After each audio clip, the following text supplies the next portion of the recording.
तो बच्चों आज मैं आपके साथ शेयर करने वाला हूं वो टॉप 5 सीक्रेट्स जो 99 प्लस परसेंटाइल आपके जेईई मेंस 2026 में ला कर देने वाला है।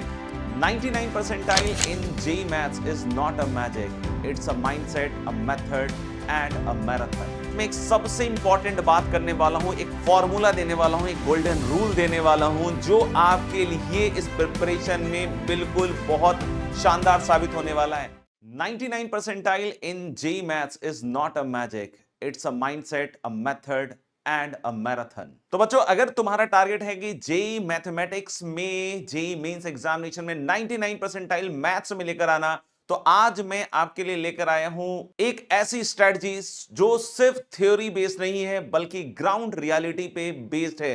जरूरत है इस पूरे वीडियो को बहुत ही दिल से फॉलो करने की। अपने डेली प्रिपरेशन में आज जो मैं बातें आपको समझाने वाला हूं उन सारी बातों का बहुत अच्छे से ध्यान रखना पड़ेगा। बच्चों मैं हूं अन्ना सर और मैं लास्ट 21 ईयर से शिक्षा की काशी कोटा में मैथ्स बच्चों को पढ़ा रहा हूं और मेरे मेंटरशिप में बहुत सारे बच्चों ने बहुत अच्छी अच्छी रैंक्स निकाली है, like AIR 1 2 3 6 8 10 and many more in top 100 and top 1000।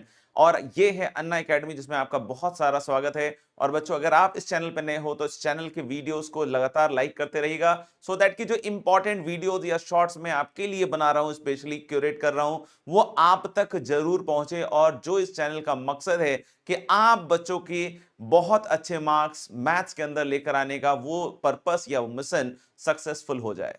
तो बच्चों अगर आप सोच रहे हैं कि 99 परसेंटाइल लेकर आना है तो जरूर से आपका मैथ्स एक स्ट्रॉन्ग सब्जेक्ट होना पड़ेगा, तभी जाकर हम 99 परसेंटाइल जैसे आंकड़ों को छू सकते हैं। और इसके लिए बहुत सीरियस प्रैक्टिस और सारी चीजों की जरूरत पड़ेगी जो आज की वीडियो में हम डिस्कस करने वाले हैं। तो बच्चों आज मैं आपके साथ शेयर करने वाला हूं वो टॉप 5 सीक्रेट्स जो 99 प्लस परसेंटाइल आपकी जेईई मेंस 2026 में ला कर देने वाला है। सबसे पहले सीक्रेट की बात करते हैं, you need to master the 60% scoring syllabus.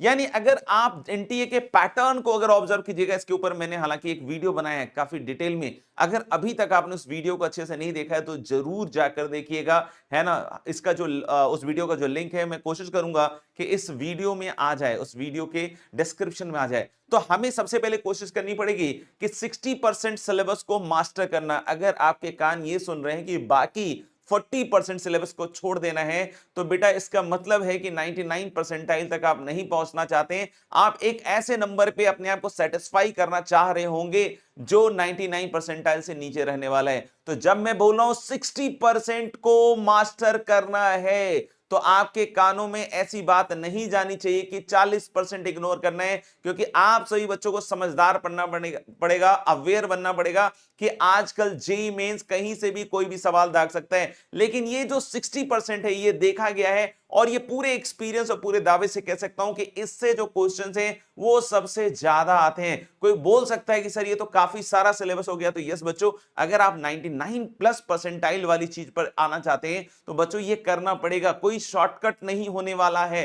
तो हम बात करने वाले हैं कि अगर हम कोनिक सेक्शन में बात करें तो straight line, circle, parabola, algebra में आए तो quadratic, sequence and series, binomial, permutation, limit, continuity, differentiation, definite integration, AOD, application under derivative, area under curve, vectors, 3D, matrix, determinant and probability, इन सारे chapters पे आपको मास्टरी करनी पड़ेगी। इसके लिए जरूरत यह है बच्चों की कम से कम 2 से 3 बार ये पूरी चीज जो है आपको करना पड़ेगा बिफोर जेईई मेंस 2026, तब जाकर आपके अंदर एक गजब का कॉन्फिडेंस होगा।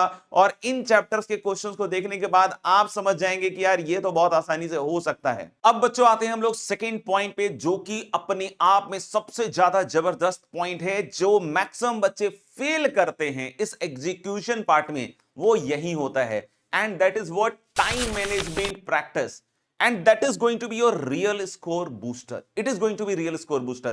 क्योंकि हम फेल कहां कर रहे हैं मैथ्स में? मैथ्स में हम फेल कर रहे हैं कि गिवन टाइम में हम एक नंबर ऑफ क्वेश्चंस नहीं कर पा रहे हैं। आपको वैसे आइडियली देखा जाए तो 25 क्वेश्चंस करने होते हैं इन आवर टाइम, 1 घंटे के अंदर। और आप सभी बच्चों को पता है कि मैथ्स कहीं ना कहीं टफ नहीं होती है, it is going to be lengthy, है ना। अगर आपने प्रैक्टिस करी हुई है, उस तरह के सवालों की, अगर जनरली आप देखिएगा जो मेरे कोर्सेज है अन्ना अकेडमी पे, उसमें हम उस तरह के सवालों की धुआंधार प्रैक्टिस करते हैं। हाँ, लेकिन उसके बावजूद ऐसा हो सकता है बच्चों कि लेंदी हो, यानी कि क्वेश्चन को सॉल्व करने में टाइम लग रहा हो, और इसके लिए जरूरी है कि आपको अपने रिफ्लेक्स को बिल्ड करना पड़ेगा। और इसके लिए ज्यादा जरूरी है कि 1 घंटे का टाइमर जरूर एक बार पूरे दिन में लगाओ, और उसके हिसाब से आप कोशिश करो कि मैक्सिमम नंबर ऑफ क्वेश्चंस को करें। यानी कि जब आप प्रैक्टिस कर रहे हैं, आप असाइनमेंट्स कर रहे हैं, तब भी इस चीज को फॉलो कीजिए। ये मैं निरंतर कह रहा हूं, कंटिन्यूटी के साथ कह रहा हूं बच्चों, और पूरे रिस्पॉन्सिबिलिटी के साथ कह रहा हूं कि यहां पे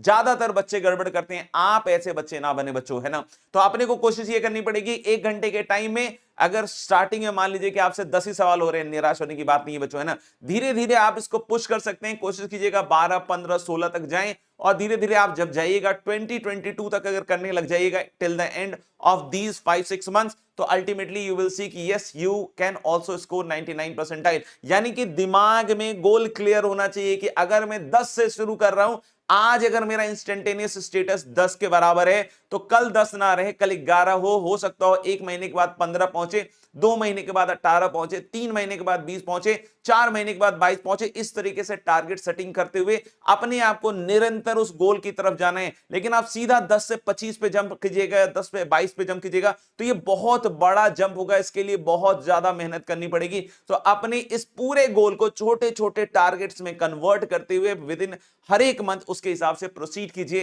and that is going to be the secret number 2 for all of you.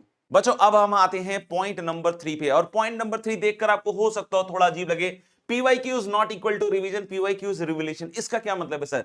क्या हम पीवाईक्यू रिवीजन के लिए नहीं करते? यस, हम पीवाईक्यू रिवीजन के लिए भी करते हैं, हम अपनी मेंटल एबिलिटी को बढ़ाने के लिए भी करते हैं, हम टाइम लिमिट में ज्यादा क्वेश्चन को सेट कर, मतलब मल्टीपर्पज चीज है, रेलेवेंट भी होती है चीजें, है ना। तो बहुत सारी चीजों को हम लोग इसमें कर रहे होते हैं, लेकिन जो सबसे इंपॉर्टेंट चीज जो बाकी बच्चे मिस करते हैं, जो आप मत मिस कीजिए, कि PYQ is a kind of revolution.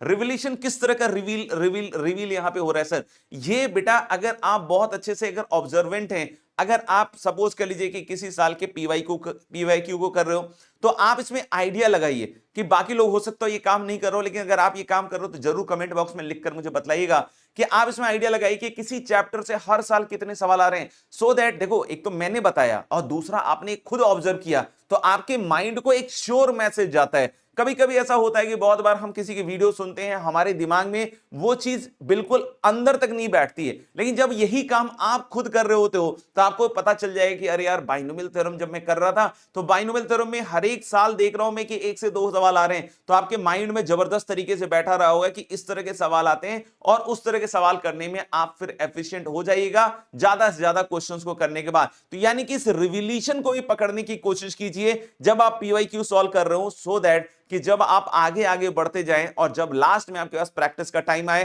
तो यू नो द एरिया जहां आपको सबसे ज्यादा रिवीजन करना है, और किस तरीके से इस पूरे चैप्टर को, पूरे जेईई मेन के पेपर को अंदर से समझते हुए, है ना, उसको क्रैक करना है। ये यहां से आपको आइडिया लग जाएगा। So this is going to be the secret number 3 guys. अब आते हैं बच्चों हम 4th पॉइंट पे, जो कि बहुत इंपॉर्टेंट है। रिवीजन लूप को डिजाइन करना पड़ता है।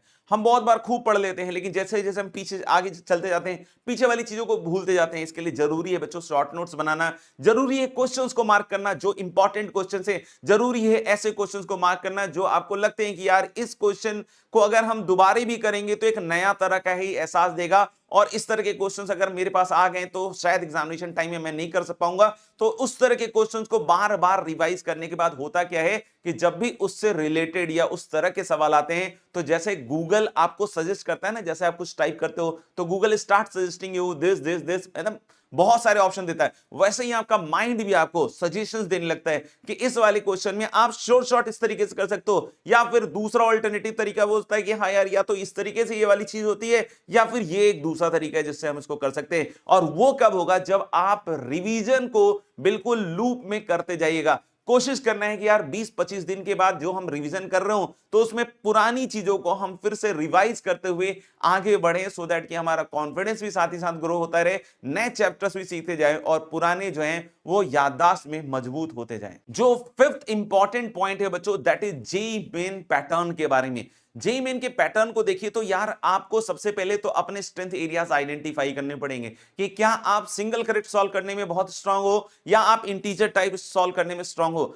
बहुत सारे ऐसे बच्चे मैंने देखे हैं कि जो इंटीजर टाइप में काफी कंफर्टेबल होते हैं, यानी कि वो स्टार्ट करते हैं जब पेपर को तो वो जनरली इंटीजर टाइप से स्टार्ट करते हैं। तो आपको भी मैं ऐसी ही राय दूंगा कि जो भी चीज आपकी स्ट्रांग हो उसके साथ स्टार्ट कीजिए और सबसे पहले इस पैटर्न को समझने की कोशिश कीजिए, जो मैं अभी भी कह रहा था थोड़ी देर पहले। उसके हिसाब से क्या होगा कि जो आपके मजबूत टॉपिक्स हैं, जैसे आपके जो भी 20-25 जितने भी चैप्टर्स हैं, उसमें अगर आप देखोगे तो कुछ टॉपिक्स ऐसे होंगे जो आपके बहुत स्ट्रांग होंगे, कुछ ऐसे होंगे जो मीडियोकर होंगे, कुछ ऐसे होंगे जो वीक होंगे।